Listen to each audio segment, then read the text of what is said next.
Yeah, there we go. Yeah. All right. Welcome to the show. Let me introduce Joshua Bradshaw. Josh received his bachelor's degree and master's degree from the University of Tampa in exercise science, and currently conducts research in the Human Performance Lab under Dr. Eduardo de Souza and Dr. Joseph Walters. Now, Josh is also a competitive natural bodybuilder and physique coach with Christopher Barakat. Did I pronounce his name correctly? Yep. Yep, at Competitive Breed. And for those who don't know, I got to know Josh from. He told me that they were doing a study on Myo-reps, and it's at the time of recording still in publishing, to my knowledge. But it's called Muscular Adaptations following 8 weeks of Myo-rep set configuration versus traditional straight sets in resistance trained individuals. So I guess first off, let me welcome you to the podcast. It's really an honor to have you on, a man of your, with your background and doing your research, and also for those who don't follow you on Instagram, you definitely should. You're posting some very impressive physique shots and some very interesting workouts. So welcome. Well, it's an honor to be here. I really appreciate the invite. Thanks. So I guess out of personal interest, is there anything you can share about the Myo-rep study before it's officially released? Yeah, so we technically published abstract data for muscle thickness, or changes in muscle thickness from pre to post, changes in strength, absolute and relative, from pre to post. And then we also published an abstract looking at more of an acute study, measuring bar velocity and muscle excitation. Excitation was through EMG.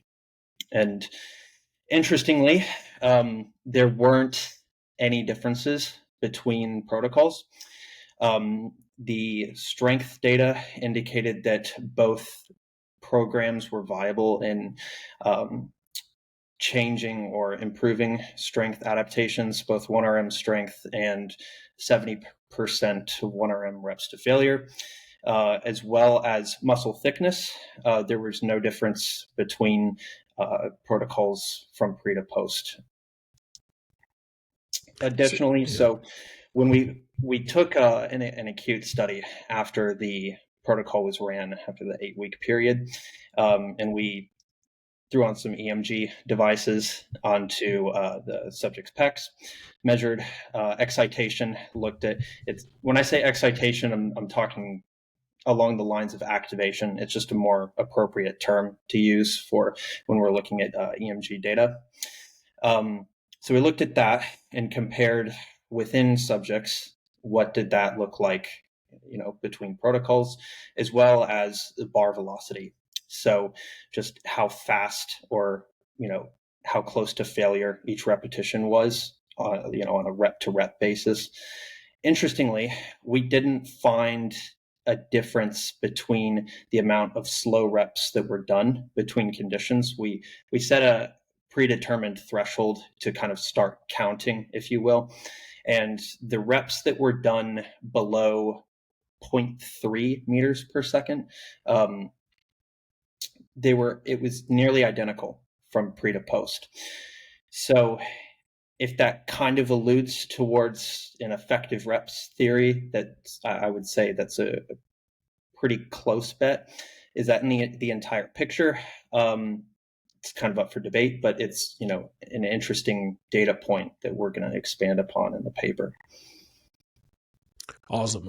So, to most readers, that kind of sounds like, there's no advantage to any protocol here.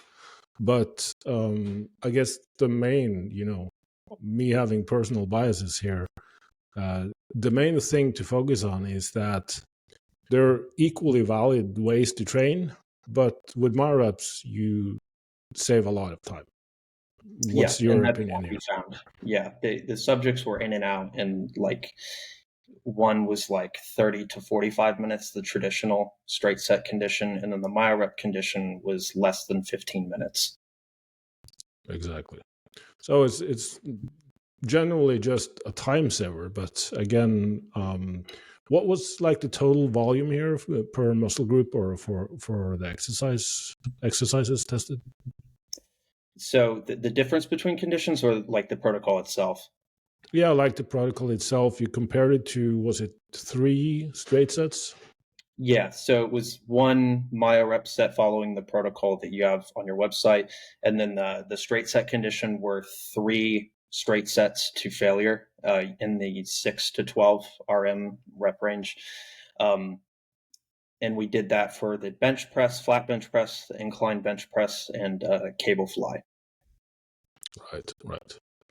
So, and I guess that's a great segue to the topic that we wanted to discuss. You know, we had some messages and emails here, and we've been discussing specifically 2 topics that are of interest to both of us and probably a lot of the people watching this.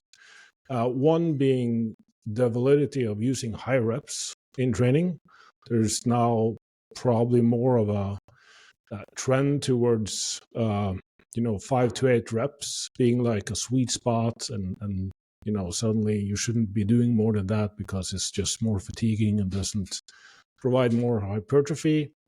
And the other one obviously being the volume debate. So I guess we can start with, what's your opinion on rep ranges? What have you concluded there? Yeah, so this one's really evolved over time, I would say. Um, so a lot of my training career came from a higher volume approach where I was predominantly training like multiple sets, really, really close to that theoretical, like MRV, if you will. And I was training predominantly above 7 to 8 reps for the most part. And then, when that idea kind of surfaced that, hey, it's probably a good idea to stay within like 5 to 8 reps for the majority of your work for, mechanisms of fatigue and that rationale, it made sense to me. And so eventually started transitioning towards more lower volumes, and my strength absolutely blew up. Right. And it was like a really, really fast amount of strength was gained in a short period of time. And so over time, my volume started to get lower and lower and lower. And eventually, the proportion of the work being done in that rep range became greater and greater and greater. And ultimately, like I think that can work, and I think it's a good recommendation for most people, especially for beginners. You get right into that theoretical effective reps territory right from the get go. However, I think there are some missing components to the like visual appearance of the muscle itself that kind of needs to be addressed, or there are like indirect adaptations that might contribute to long-term progress that rep range alone isn't necessarily addressing. So just a quick backstory here. I was dieting down for my 3rd contest season, and at this point in time, I was pretty much training, exclusively in that 5 to 8 rep range, like even on isolations, right? And set volume was roughly about the same, right? It was maybe slightly lower, to be honest. I'm not sure why, but and again, I know what the data says about the higher rep ranges being fatiguing, endurance training being way more fatiguing, just how they measured it. And yeah, so my experience would kind of refute that, at least just in my own N=1 data collection, right? Or it just seemed like I wasn't able to recover from as much. I'm not sure exactly why, but like I would get, 4 or 5 exercises in, doing like 1 to 2 sets, and I was gassed. And I look back at old training data and I was like, how was I doing so much work? Thinking that like all the rep ranges were created equal, right? And I thought that, that it's probably just because I'm stronger, right? I'm creating a much more robust stimulus and I'm just not able to recover from as much. So I think, it was enough to maintain where I was at, but it wasn't enough to kind of facilitate further adaptations. So we're dieting down, right? And I say we, I'm talking Chris and I. Right. Because he was coaching you at the time. Yeah. And so we get down to about 6 pounds above my previous stage weight. And the pictures would, if you look at those pictures, it would kind of indicate that I probably had about 15 to 20 pounds to lose of fat mass. Ooh. And he was like, okay, what was your last stage weight? And we were like, okay, something, this is not good. Something is missing here. So we slammed on the brakes with regards to the deficit. It immediately took, a refeed, pulled food back up temporarily, and started to introduce higher rep training. And this was primarily in the form of implementing intensity techniques like drop sets, rest pause sets. And, traditionally the strategy is like, okay, we probably don't want to be doing these things when we're deep into a deficit, but let's just that seems to be what my training's missing at the moment. So nothing to lose, right? Everything to gain. Yeah. I at the moment I was like considering pulling out of prep. It was that bad. So it was like, okay, let's just try this. And so Chris was there with me the first day that we threw it in. It was on a leg press set, and I could tell, like, we did this double drop set. It was like accumulating like 30 reps, right? And the metabolic stress, the cell swelling effect was just ridiculous. And we had to take like a 15-minute break after that set because I was so nauseous and I felt like I was like ready to throw up. Yeah. And it was like, okay, that's an interesting idea, right? Because what that says is, all right, this might be our rate limiter in our work, right? It's like our ability to progress at all times needs to be, the muscle itself needs to be a rate limiter here, and in our straight sets, right? Not any other system, right? We shouldn't be failing because, we're not able to clear those metabolites, or cardiovascular fitness isn't there. Interesting. Yeah. And so it's like, okay, maybe that might indicate why we're not progressing here, right? Because leading up to that point, it was like maintenance of performance. And I was just thinking, okay, I'm in a deficit. That's just the reality I'm going to have to come to terms with.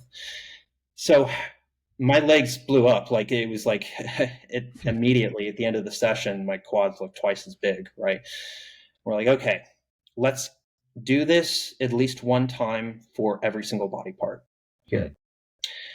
And interestingly, like, weekly averages, week to week, stayed exactly the same, sometimes even went up week to week. The body weight, you mean? Yeah, body weight averages. Week to week, it wasn't changing a whole lot. And sometimes, like I said, in the positive direction. But visually, things were like coming to life. And it's like, okay, there's my physique. It's back. And it looked like my old bests and even better. But body weight was still the same, right? So this isn't something that I think we can really look at the data on and say, okay, definitively, this is what was happening. But I have to think that from like a storage and a fuel utilization standpoint, like, your body's only going to store as much glycogen as it's needed, or like what it's demanded of, right? And so if you're not demanding those like glycolytic energy systems, if you will, it's not really going to compensate for that, right? And so the post that you had, the side by side, was like, visually things were substantially different, but all we changed. For those who don't know, I had an Instagram post with a before and after of a back shot, and that was Josh. So Yeah, I should and clear that up. Yeah. yeah.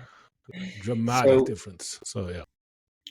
yeah, and body weight was the same. Nutritional protocol was the same, and set volume exactly the same. All we changed was implementing intensity techniques and rep ranges. And so Mm. I still was doing a decent amount of work in the 5 to 8 rep range. My back off sets, or the sets following my heavier sets, were all like 11 plus, just to really get that food moving. Mm. And then of course throwing in something like stupid high reps, like 20 plus, and Yeah. it made a huge difference. And it's like, okay, well, that's a really interesting idea. And even more interesting, my top set started to move again. Mm. So it really made me think that, okay, my rate limiter here wasn't musculature. It was my ability to clear byproducts. It was my Mm. ability to, maintain force output later on in the set, right? And just, indirect characteristics of fitness that, may or may not directly contribute to hypertrophy, but these other aspects were being developed that helped my, base work, if you will. Mm. I'm like nodding so that I'm getting a neck pain here, but I mean this is just so. I've stated clearly that I always had a hunch or an intuition that there was something particular with my reps, with that type of high rep training, and this goes all the way back to, I believe it was 2008, 2009. I developed my reps in 2005, and Matthias Wernbaum, who at the time was at the uh, the Olympic Center in Oslo doing research with Truls Råstad, who is a very famous researcher on hypertrophy in Norway, and they were measuring, doing a lot of blood flow restriction work, and they were working with elite athletes and also some top powerlifters, and introducing these high rep protocols, rest pause protocols, because my reps and rest pause training, if you keep constant tension on the muscle, you kind of simulate, you get some type of internal occlusion, so you do generate a lot of metabolites and metabolic stress, which indirectly enhances hypertrophy just because it's gets you closer to failure. And they had the same experience, that some of those powerlifters had kind of maxed out their strength. They hadn't really increased some of their top end strength in the last couple of years or so. And after doing that study, only a few days of this high rep training stuff, and they did biopsies and all kind of painful stuff to them, and now their top lifts started increasing again. And so it just to kind of, I began to sort of, because I had the same experience as you. I did mainly 5 to 8 rep training for the last couple of years, probably.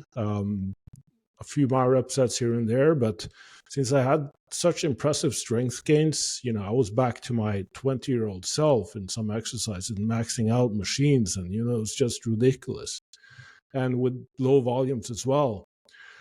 I thought that, well, but size-wise, perhaps there's kind of something missing here, and so I started playing around more with higher rep stuff, and also reviewing some of my previous discussions with Brian Haycock of hypertrophy-specific training, where there's like specific high rep protocols. Wernbaum was an advisor to some bachelor students who did a protocol with 3 weeks of heavy strength training, 1 week of blood flow restriction training, and recorded some of the highest muscle growth rates ever recorded in any study.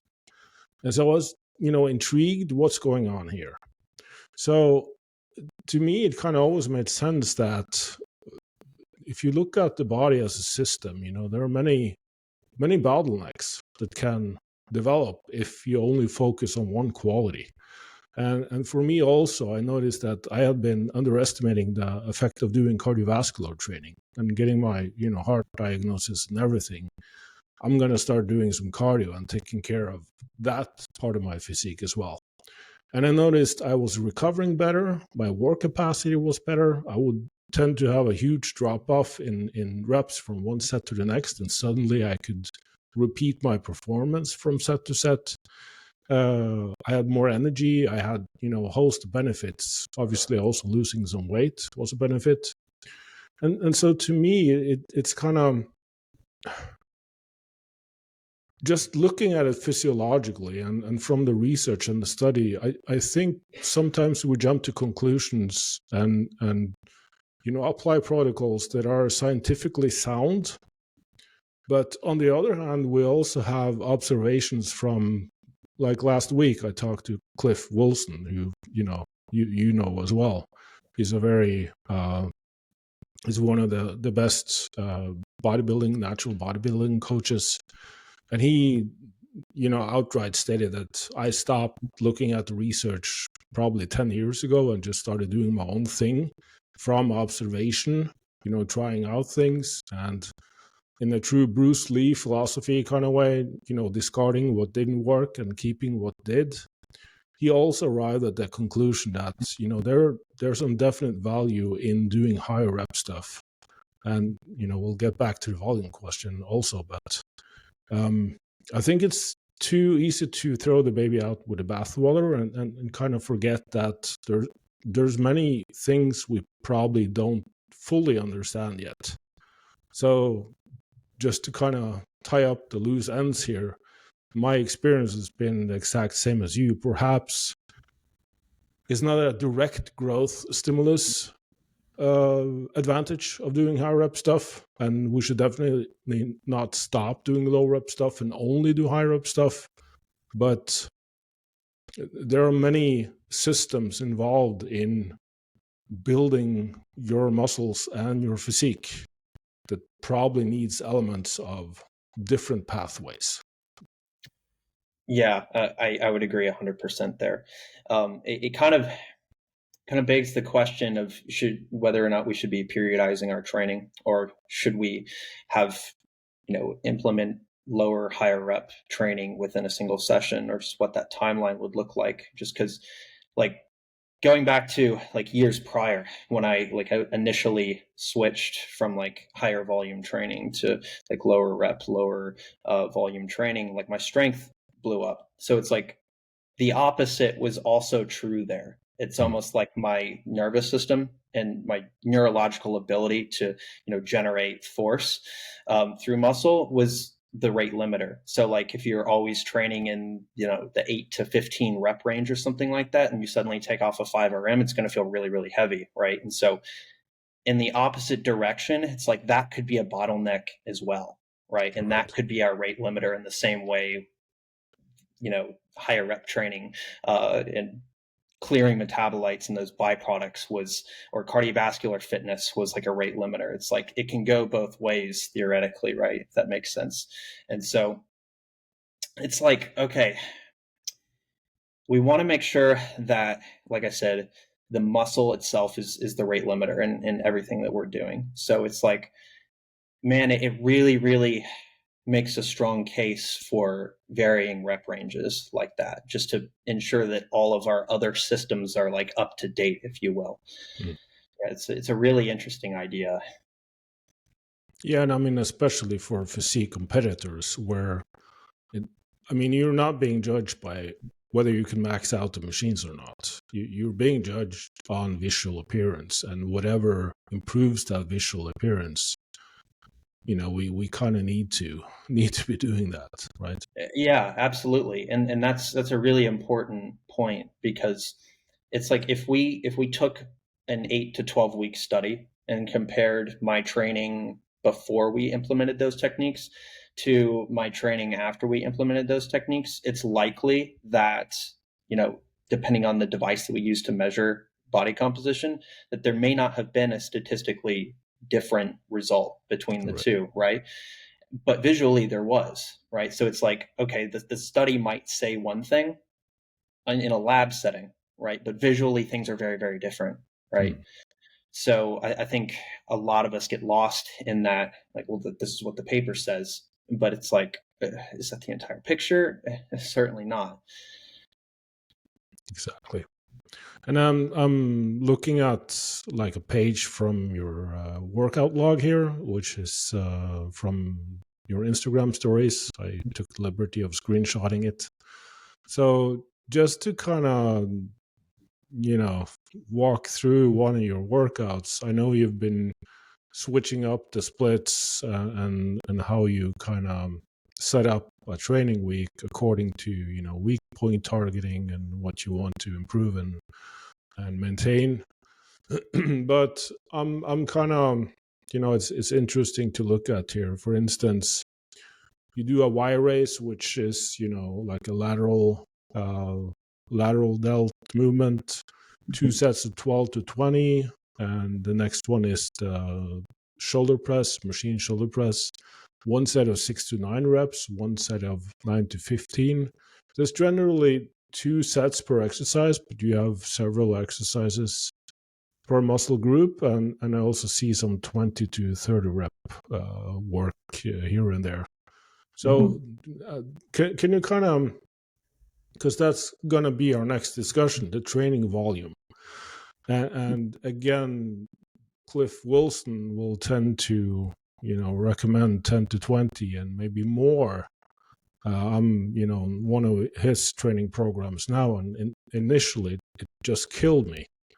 But I also want to, instead of looking at it as a fight between camps, I try to reconcile different viewpoints. And you coming from a higher volume background, and now you're kind of more in the moderate volume background.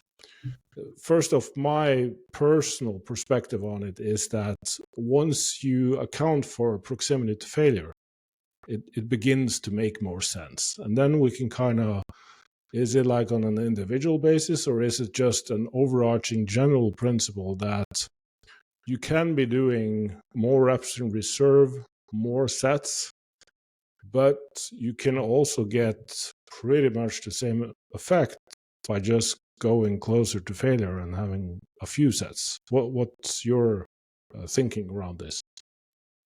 Yeah, man, I wish we had a study. It'd be so easy to do, where we did just that, like 4 sets to 2 reps in reserve, maybe with the last set going to failure, compared to like 2 to 3 sets with a higher proximity to failure. It would kind of answer a lot of our questions, right? To me, I kind of look at volume as like the last variable to be concerned about with the initial program design. So first, we address exercise selection. So I think it's important to cover the muscle's function, like in every direction, like everything that it does, right? So just the biceps, for example, it's crossing the shoulder joint, so it does both, shoulder flexion and elbow flexion, right? So it's probably a good idea to train at different shoulder angles or degrees of shoulder extension, if you will. So we make sure that the muscle's function is covered in all areas through exercise selection. We make sure that proximity to failure on those exercises is covered, right? Because these are kind of like foundational variables that volume is kind of it's not very descriptive, right? It's like volume of what, like that's the proper question that follows that question. It's like, okay, how much volume? How much volume of what, right? So it's like, okay, let's lay these foundational variables first, and then the ideal volume will be emergent of everything else, right? So it's like, we line up our exercise selection, and then we go through that, say 1 to 2 sets. If we recover, great. That'll be shown in our logbook, right? Are we able to progress? That tells us that we're doing enough. It tells us we're recovering, right? So from there, it's like, okay, maybe try a little bit more, see if you can recover. And, over time, you'll through experience and data collection, you'll figure out where that range is for you. But really, it's like I'm certainly not sitting with a spreadsheet for my clients, counting the amount of sets per muscle group that we're doing. We're going to address the movement patterns first, and then their recovery, and then, modify that dial later on. Right. So yeah, 10 to 20 is a great place to start, right? But it's a really wide range, right? Per And week, right? So yeah. per workout, it would kind of have to account for the frequency again. So there's an interaction there as well. Yeah. Yeah. And I think just to add to that, exercise selection is going to have a large influence on that, right? So I was going to ask you that because you made a very interesting post the other day. So yeah, please expand on that. So, it's really, really common for people to productively train certain muscle groups more frequently than others, or with higher volumes than others. And it's likely because of how we're able to train that muscle, and not necessarily because the ideal volume for this muscle group is X amount of sets per week. It's more so like how we're able to stress that muscle. So I used the delts, for example, in that post. There is no RDL equivalent for the delts, right? You can make a case that something like, behind the back, lengthened, biased cable lateral raise might, technically stretch the delts as much as we can, but there's no exercise that gives that splitting off the bone feeling that you get at the bottom of an RDL, right? So it's like, okay, yeah, that likely influences how we're able to recover from workout to workout and how much volume we can tolerate. Because more often than not, you ask somebody how often they train their hamstrings, they're like, oh, max 2 times per week, right? And it's like, how do we all train our hamstrings, right? Really, really, really lengthened bias movements, and maybe a hamstring curl here or there. But that's the meat and potatoes, right? So it makes sense, right? So to say there's an ideal volume, it's like, okay, we have a lot of variables to consider first before we address the ideal volume. Exactly. So, but your experience seems to be in the direction of, we're going to do around 2 to 3, maybe 4 exercises for a muscle group in a workout. And I don't see you doing more than 2 sets for an exercise. Does that sound like what you're doing? Yeah. Yeah, for the most part, yeah, it's 2, 3 tops. And it's usually lower with compound work, just because I'm able to get so much more out of it. And then maybe a little bit more on something like a push down or something like that. It's very shortened bias. It's not going to really cause a lot of fatigue. So yeah, I kind of count all of those bicep exercises. So let's say I just did 3 bicep exercises. It's still technically 9 or 6 to 9 sets, depending on the day. So it still technically falls under that range of moderate-ish volume, I guess, if you will. It's just kind of spread out through a wider variety of exercise, if that makes sense. Yeah, and then when you're doing warm-up sets probably, and you're doing indirect work from back training, and what about proximity to failure? Some will tend to, again, I asked Cliff, well, if the program calls for 5 sets of 20, I'm not supposed to go to failure on the first set and then drop the load to get 20 on next, and so on. And he said, no, you're basically just starting off with a load that you can actually complete 5 sets of 20 with. So it's more like the German volume training mindset, where the first few sets would be counted as warm-up sets for someone else. For Dorian Yates, he would count that as warm-up sets. But here we're talking like a proximity to failure within 0 to 2 reps in reserve in your case. Yeah, for the most part, 99% of my working sets are to 0 reps in reserve. just because, like I said, I'm only doing two sets per exercise. And I don't necessarily count those acclimation sets, but my acclimation sets, like leading up to those top sets, are like sets of 1 to 2. So like, let's say I'm on the leg press and like the working weight is like 8 plates. It might be like 1 plate, 2 plates, 3 plates, 4 plates, all the way up, but it's like sets of 1 to 2.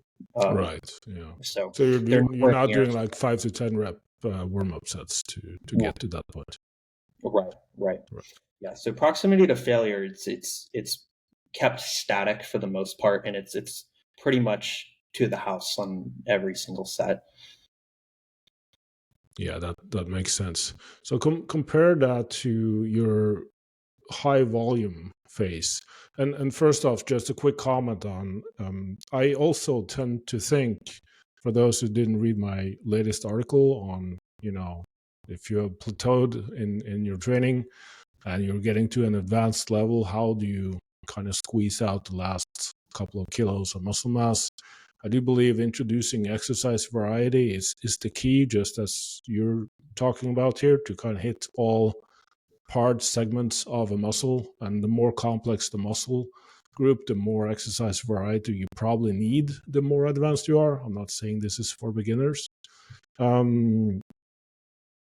But again, going back to your higher volume days, you would probably be working, I'm kind of assuming here, but you would probably have more reps in reserve to even be able to do 4 sets of an exercise.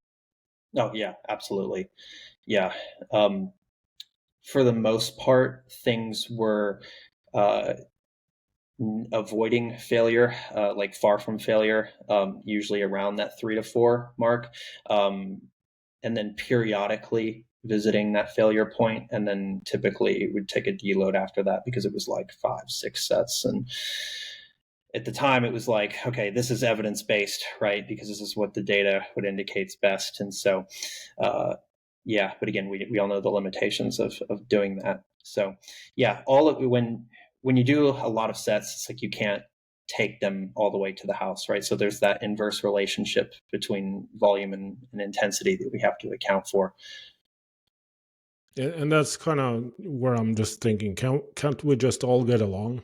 Because I mean, if we started predefining proximity to failure, I think a lot of these internet debates would be avoided completely. And so, but still, I don't know if you probably did, Samuel Buckner's latest paper, where he basically said that most of the research have a pretty consistent rate of gains, like a gain in actual muscle mass across a study, across populations, across time. But then we have a few outliers that just tend to have a dramatically higher rate of muscle growth. And his assumption or theory was that they didn't account for swelling and muscle damage. What's your take on that? Yeah, so that I'm glad you brought that up. I definitely wanted to touch on that. So I read that paper, and I think that's a really, really valid case, because most of the time assessments are done either later on that week or a week later. And I'm talking about post assessments after the interventions completed in a study. So they typically, most papers cite this piece of data that would indicate that swelling effect kind of dissipates after 48 to 72 hours. But you have people go through like potentially similar experiences to what we experienced, and that like the change there was pretty drastic, and it really wasn't muscle, if you will, but it definitely lasted for a lot longer than 72 hours, right? Like I took that to stage. That was like 8 weeks, right? And so it's like that really, really makes us, at least I hope it does, make us rethink things and reevaluate things. Like I would really, really like to see that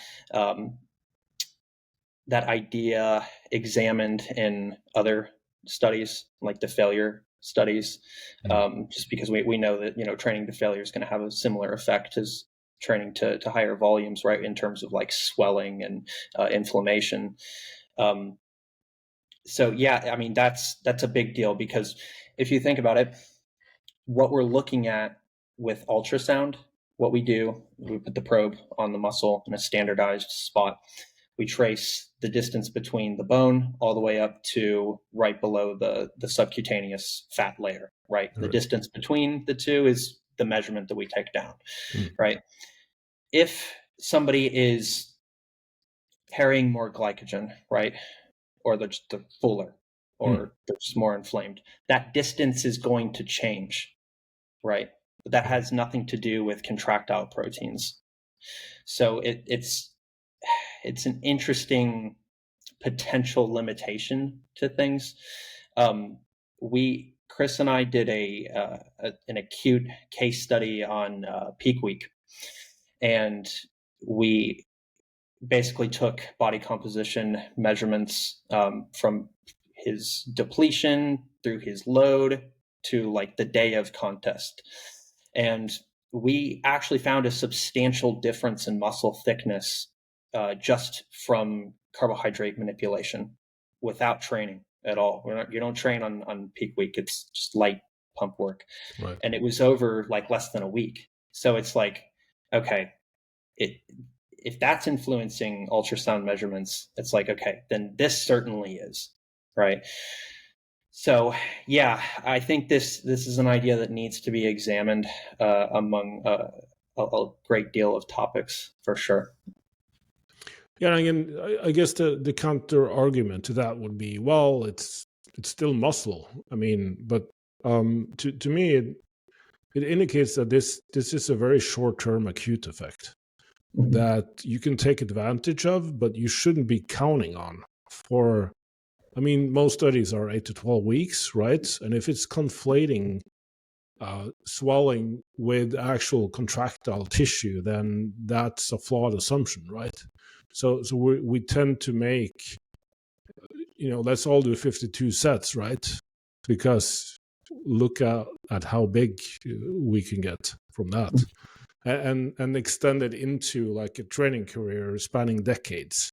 And to me, that doesn't make any sense. Having worked with 5,000 plus clients over almost 3 decades, all the way up to the elite top level in physique competitors, I'm just not seeing that. I'm not seeing that being sustainable or ecologically valid.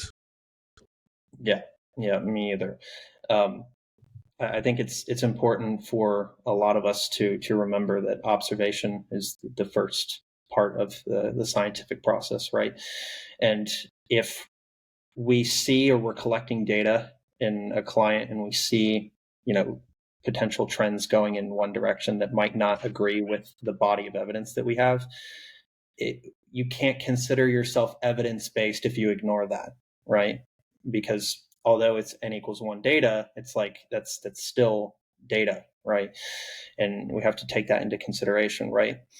When we look at science, it's all reports of mean responses, right? Typically, there's like a bell curve response in most conditions where, it's not a uniform response. Like if you look at the individual data points in each condition, there's always someone who regressed, someone who didn't grow at all, and someone who grew way more than anyone else within the same condition. So, and then when we look at the data as a whole, it's just, okay, like as a mean response, how did this entire group respond? And it's, in a way kind of minimizing, hey, there are outliers here, right? And so, like I said, we really, really need to take that into consideration. Like, what are we seeing in practice, right? Because that might take us in the right direction. Yeah, and I mean, also, again, referring back to the conversation with Cliff, because he said that, and that was like the starting point of the discussion, that he got tired of getting, always having the smaller guys on stage. And so that's why he switched directions away from the science, as you call it, that were, kind of saying that this is the way you should be training, But then again, you need to, like, he needs to account for the fact that he gets the highly ambitious, driven people that are just their one goal is to get on stage and look freaky, you know. So they're willing to put in the work. They're willing to eat their meals, to center their whole lifestyle around recovery and nutrition, and just basically being able to tolerate that type of volume. So what I do think is interesting to see the limits of, muscle growth and volume and work capacity. We shouldn't be forgetting that we're just trying to help the average. Not all of them out there are going to be natural bodybuilding pros. So there's some combination of work ethics, psychology, genes, and hormones that will dictate who gets on stage and who doesn't. And so there might be some echo chamber effect going on where a lot of the top natural pros are doing insane amounts of volume. But that doesn't necessarily mean that this is the best way to train. Or again, that could also be just a segment of the population, and you get some cognitive biases going on where those are the ones you're focused on. But there are also plenty who never got that far from high volume training and instead are reaching their ultimate physical potential doing lower volumes. And you kind of tend or seem to be at least more in the sweet spot, more in the middle, looking at your workouts here and the results you've achieved. Yeah, that's a great point. It's we do have to apply a bit of skepticism when we look at the top pros and the most elite athletes, because in reality the protocol that they use doesn't matter as much for them, right? Not to say it's not important, but they're more likely to respond to a wider variety of protocols than, say, like your average commercial gym trainee, if you will. So let's include the final variable here, which is frequency. We just briefly touched upon it because accounting for exercise selection and how we train that muscle, can we still make some inferences or assumptions about, I was part of bringing the higher frequency training to the general public, or the training public, I guess, back when the Norwegian Frequency Project was very popular and became infamous. Training everything every other day, doing more full body training, and generally going all in that direction. What's been your experience, both for yourself and the competitors you work with? Do you kind of see it being the most individual variable, or do you see some clear patterns there? Yeah, patterns I've definitely seen in how just every other variable is influencing frequency in the same way that they influence volume, right? So if you took a set to failure, or let's say the greater proportion of your work is to a higher proximity to failure, your frequency is probably going to be impacted by that. Likewise, if you wanted to train at a higher frequency, you're probably going to have to tone down the proximity to failure to make sure that you're ready to go again. I would say, just like in general guidelines, 2 times per week seems to be like the most consistent, like the safest bet. That's just what's been demonstrated in the literature. But again, there's so many things that can influence that, like exercise selection. Like I mentioned, most people can train their delts pretty frequently, right? Because they're not like training them in the same way that their hamstrings are, right? So, that has a large impact on how frequently we're able to train things. But for the most part, I would say, defaulting to that 2 times per week frequency is probably a good idea. I have to think that, like, just getting practice at certain movements is a good thing, right? And you probably want to do that somewhat frequently, like the learning theory, if you will. Like the more times you do something, eventually you get better and better at doing it. Yeah, motor unit recruitment needs to be maxed out to even be able to stimulate that muscle. Yeah, exactly. So it's like I could see training age influencing that too. So like if you're a beginner and like a true beginner and you don't have that movement competency that someone who's advanced does, I could see a case for greater frequency per week just to gain that skill as quickly as possible. So yeah, that's a huge component.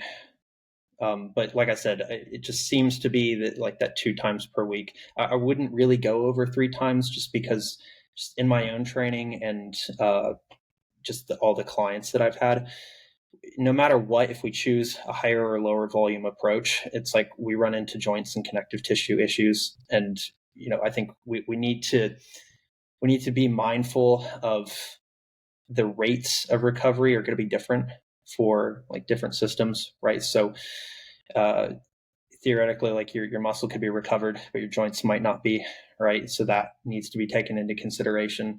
Everyone's going to be different, though. I know certain people who can get away with 4 or 5 times per week frequency, and they do just fine. But Per muscle group or yeah, per muscle yeah, group. I've seen it, but it's definitely not the ordinary for sure. right. Yeah. So what's like a typical training week for you now? I know you just recently competed, so now you're just kind of getting back into the off-season phase, I guess.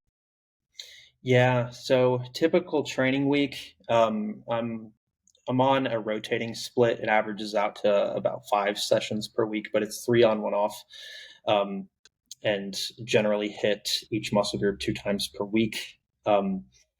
It was for the longest time. It was this like modified Arnold split, where it was like chest and back, and then a leg day, and then a delts and arms day, with certain body parts on other days as well. So like some upper back was thrown in on the arm day.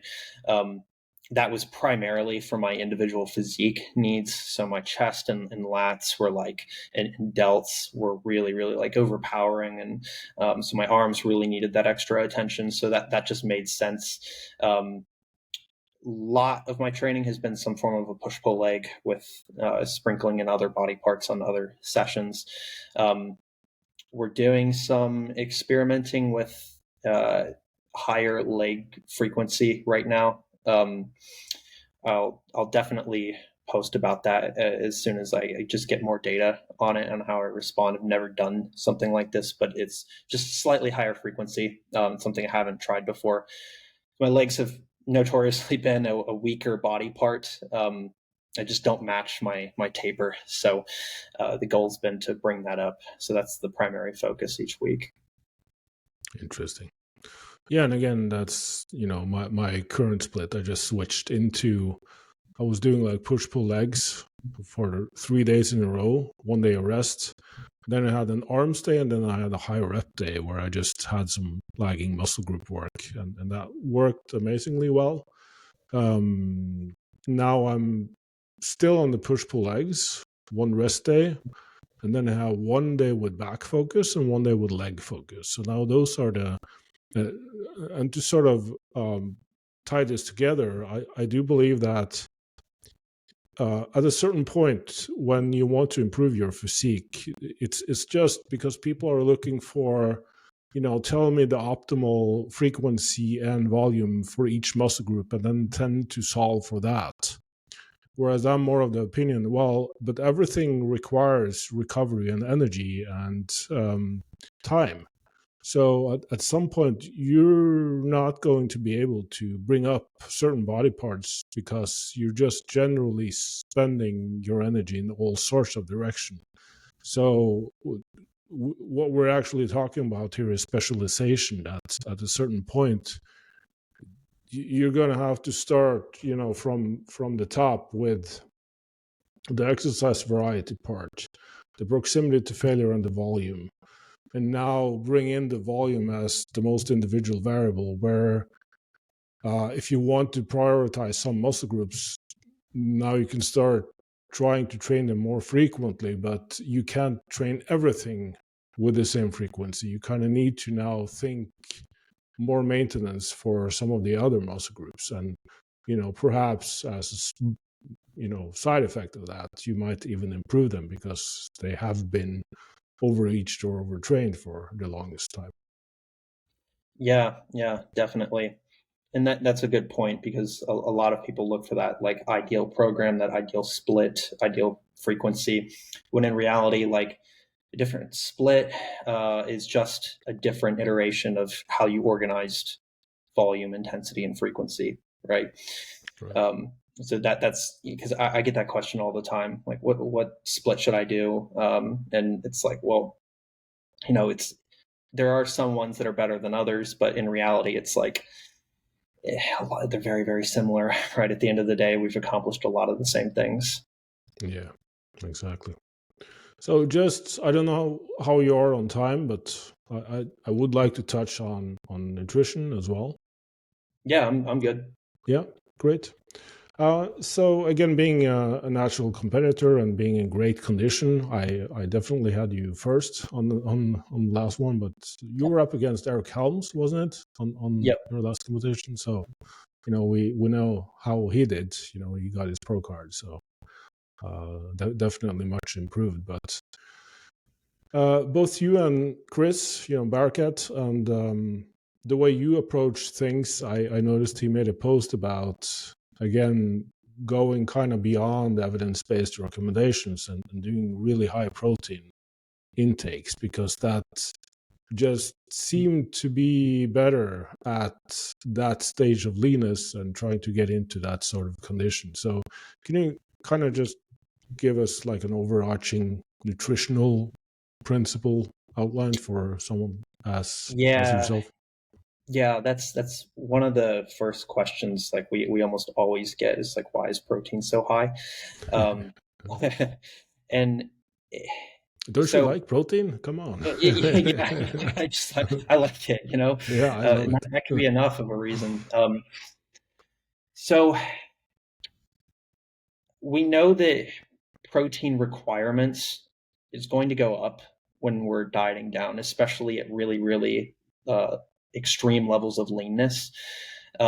It's just, offsetting protein breakdown and, the decreased rates of synthesis that come from being in a prolonged deficit, right? So yeah, that's primarily what's going on there. Physiologically, I if you look at the body as a whole, right? Muscle protein synthesis, I have to think that that's like one of the last things that your body is truly worried about from like a survival standpoint, right? It's like there's all sorts of uses for protein that your body's going to use protein for, like connective tissue, protein synthesis, just any other system, right? It's going to use protein.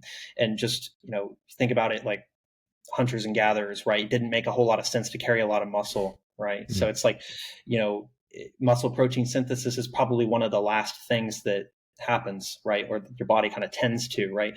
And so that idea that 0.8 grams per pound of body weight is ideal to maximize things, or that's what's enough to maximize things, it's like that might be true for that individual process, but it's like there's a lot of other things going on that's going to use that same amount of protein, right?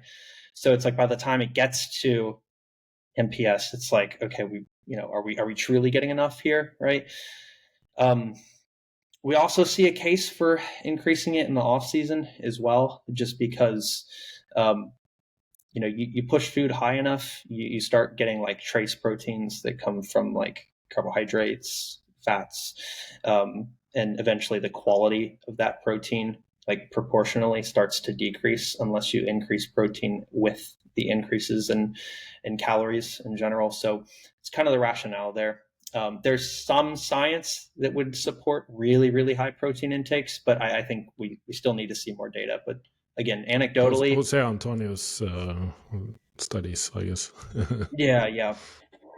But yeah, anecdotally, we've all seen really, really good success with our clients and just in our own dieting and our own training.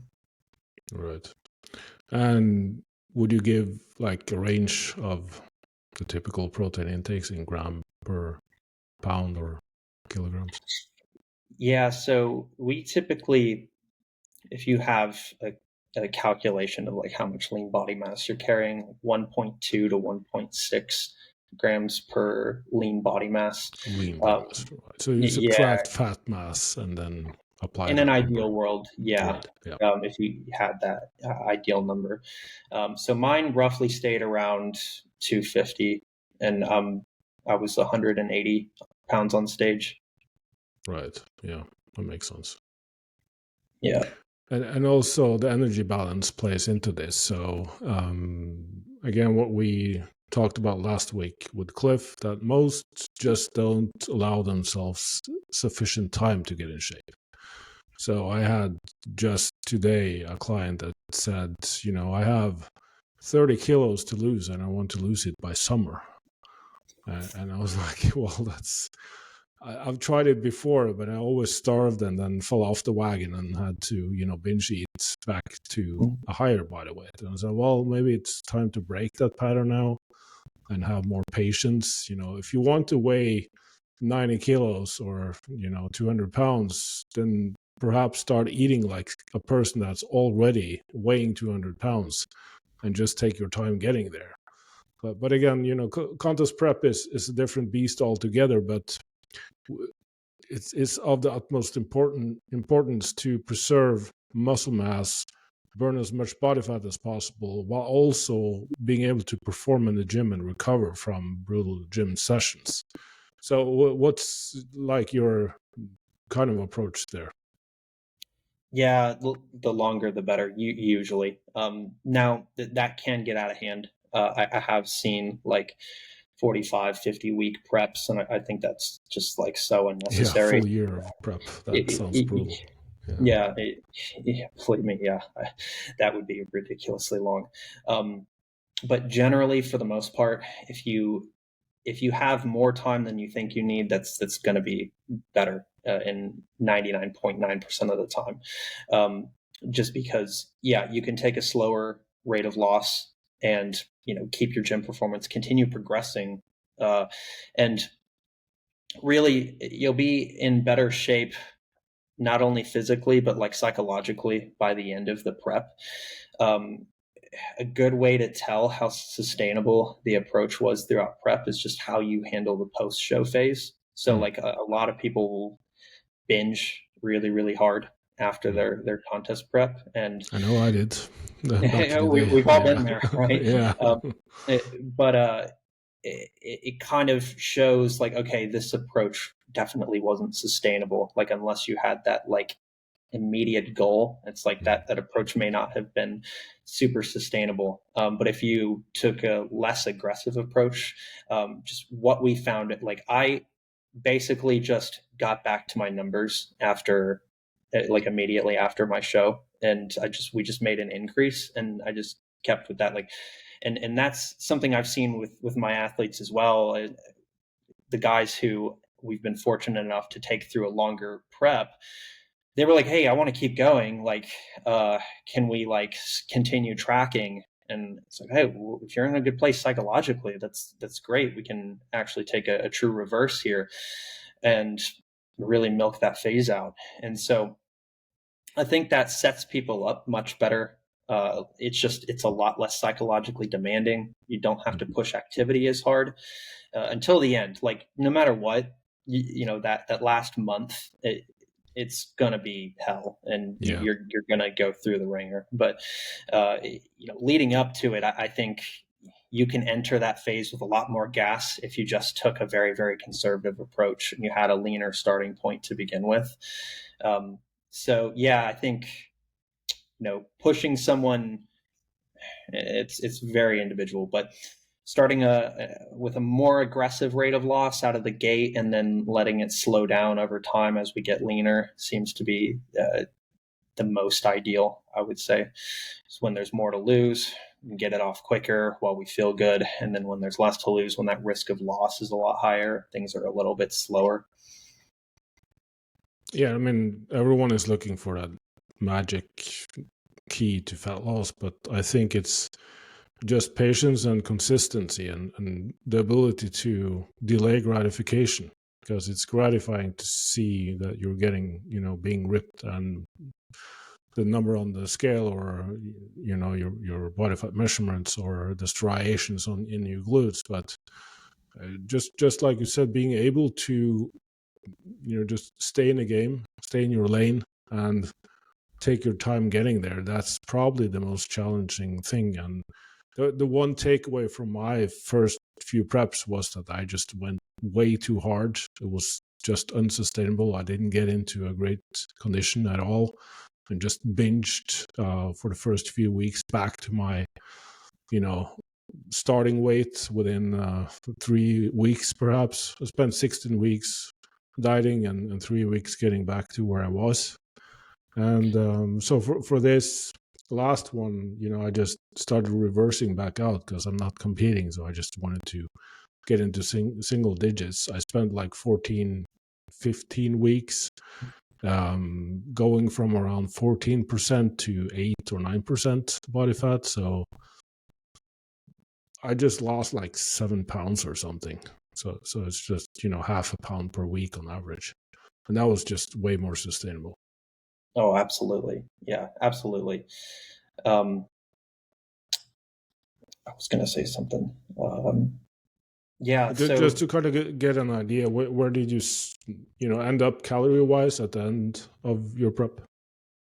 Yeah. So,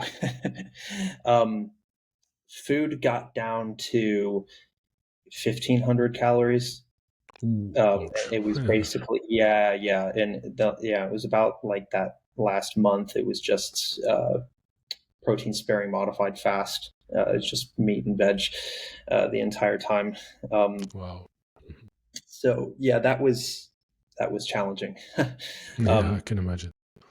But I would say, another major pro of taking a slower, longer approach is that you can allow prep to look a lot more like your normal everyday life, and it's a lot more reflective of what you normally do, and it's going to be a lot more sustainable, right? And so usually, if we look back, like my first prep, it was ridiculously restrictive, and it was like, okay, like I just lived in a box, right? Didn't do anything else, and binged really, really hard, right? Because it wasn't reflective of what my off season looked like. It wasn't anywhere near what I normally do, right? So if you can make prep as close to what's normal for you, I think it's just going to be better throughout the entire way. You're going to train harder. You're going to bring more to the stage, and it's just going to be a less fatigued look. Yeah, I completely agree. And I mean, I'm eating the exact same foods now, just more of it. Yeah. And And that's the best way to go about it, for sure. yeah, because I like what I eat, and I wouldn't want to change it. So, but I did notice that you, because that was probably the last month was like really brutal but for the, the main phases of your prep, I would assume you didn't take calories that low. No. Yeah, it was high twos for a very long time. It's weird. I can get to that like 5 week out period like really, really easy. But then like past that point, it's like my body just really adapts and really just fights back. And so, Same, yeah. but in the off season, I have to push things up. Like we're already at 500 carb, and it's like, man, like it's like my body just adapts to food really, really quick. I mean, you look But better now than you did 4 to 5 yeah, weeks out. So that's just, and your calories now are probably more than double than the oh yeah, final month. Yeah. yeah, um, it's up 2,200, yeah, per day. Yeah. So it's 3,700 calories now. And Yeah, you just sucking it all up and making it, yeah. using it in the gym, basically. Yep. Yep. Incredibly adaptive metabolism. I don't have it as much that way. So for me, I start putting on weight around 3,000, which is kind of annoying. I need to take it really low to get really lean. And then once I get to a certain point, I just start getting more body fat. So I guess it kind of sounds like it's fun to be able to eat that much food during, after the prep, but perhaps not. Pros and cons, right? Yeah. You get sick of food eventually. It's interesting though, because my prep in 2021, we didn't have to get down that low. And I was wondering if the training had some sort of impact on like nutrient partitioning. So like potentially like implementing those higher rep strategies allowed food to be higher. Like I was training with higher volumes back then, higher rep ranges back then on average. And I had a hunch that potentially was just a bit more sensitive to food. I was able to partition those nutrients a bit better. So yeah, it's an interesting one to think about, because we often look at these two things as like separate entities, but in reality they're really, really linked. Yeah. And you're not doing like a ton of cardio either to get in shape. Not really. It was mainly a step count, but we also, towards the end, we started doing hit sprints on a bike, which that was about as fun as it sounds. Yeah. Wingates. Yeah, it was basically PSMF. a Wingate. Crazy stuff. So I guess that kind of brings us to where do you see, first off, where do you see yourself going? What's your future plans? I mean, you're working at the university with research, and you're competing, and everything hypertrophy and physiology. So what's your passion here? What's driving you? Yeah, so it's a great question. Long term, I would like to continue education. I think this is certainly where I see myself in the future. Just I feel like I can contribute to this field a lot more than other fields.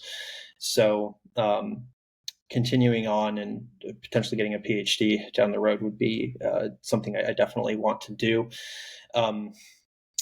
I certainly want to compete again. Definitely have unfinished business after this last season. Yeah. My main reason for staying in academia is just, I would say I want to improve the standard at which these studies are designed. Oftentimes, like, we get a lot of work being, and this is not a knock on anybody in particular or just anyone's work, because I realize how difficult science is, but we see a lot of papers come out and there's just really, really low ecological validity in that. Yeah. Like you look at the approach and it's like, okay, like I understand why we designed it this way. I understand that, these studies are designed to answer a question, not tell us how to train, but nobody trains like this, right? And so Yeah. we can really only extrapolate these findings. We can't really extrapolate these findings past the given context in which the subjects were training in, right? Right. And I can't tell you how many times I've read a paper, gone to the methods, and I'm like, okay, now I know now I know why we found what we found here. And it's because oftentimes the design influenced the results more than anything else, right? And so I really, really want to see that improved. And so hopefully, that's my long-term vision for the field. Sounds fantastic. So not just goals for yourself, but also for the research field as a whole. That's just very virtuous of you, I guess. What's a dream study? Dream study. What would you like to have explore further? What would you like to learn more about? What would be kind of a game changer beyond the rage around stretched, mediated, and lengthened bias training. In terms of like those topics in particular, or like just anything? Whatever you would like to see, I guess. I'm not gonna try to influence you. I think genetics are such an interesting concept to me, and just how like there's so much variability from person to person. So if we were able to like, I don't know, somehow address that and minimize it in research, because we've done a handful of volume studies in our lab, and every single time there's at least one outlier who grows like a substantial amount, like an amount that like you post it online and nobody would believe it, like type amount over like 8 weeks. And it's like, okay, well, this guy just has really, really good genetics and he's really responsive to training. And so it's like that really throws a wrench in our findings, right? Even though it's just one person, it's like that influences the average. So finding a way to somehow minimize that would be great, or potentially just predict how somebody's going to respond to a certain protocol, higher volume, lower volume, based on some biomarker or something like that. That would be really cool. Save us a lot of time, right? Because usually what we do with coaching is just, we set them up with a program that's based on meta-analytic data, considering the training variables, say, okay, here's where you're probably going to respond best. And then there's this period of individualization where we collect data and figure out where they truly respond best. If we were able to identify that prior to that phase, save us a decent amount of time. So I don't know, that's so far beyond our time, I think, but that would be really cool to see. Yeah, and I mean, I'm all for individualization, and just like you said, I have like a systematic process that I both teach in the last program, my online course, and do with my own clients. And sometimes you just get these freaks that just respond so incredibly well to low volume, low frequency, and vice versa. High volume, high frequency, and me too, I wish we could have some type of indicator or measurement that will kind of tell us in advance, because I keep wondering, well, it takes a long time. I mean, I've spent the last 2 years trying to refine and experiment to figure out my own like sweet spot in terms of frequency and volume and rep ranges and everything. And I'm still learning. But the body being just such a messy organism, there's like a stochastic system with so many variables to account for, not only the training variables, but you have the nutrition and you have the sleep and you have the stress levels, and then suddenly you go through a divorce and you can't just apply the meta-analytical approach anymore.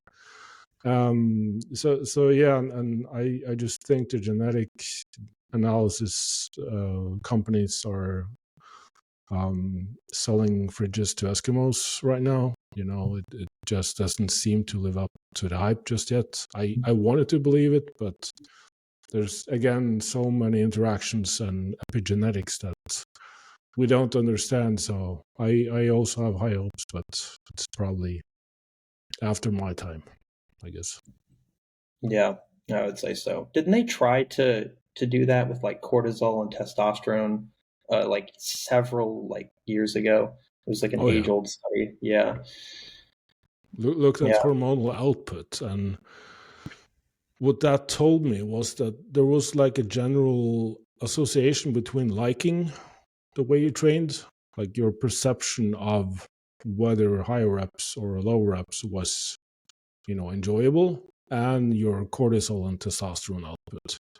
And so when you actually were allowed to train what you enjoyed, and other studies have confirmed this, that, well, if you're enjoying your exercise selection and you have some autonomy in it, that you're able to select the ones that you enjoy doing, and the rep ranges and even the volume probably, then it's going to improve your results. And to me, that just, well, of course, psychology plays a role. We can't completely, well, it's all in your head. Well, exactly because it's in your head, we should consider it, because if you hate your training and your food, you're not going to get great results from it.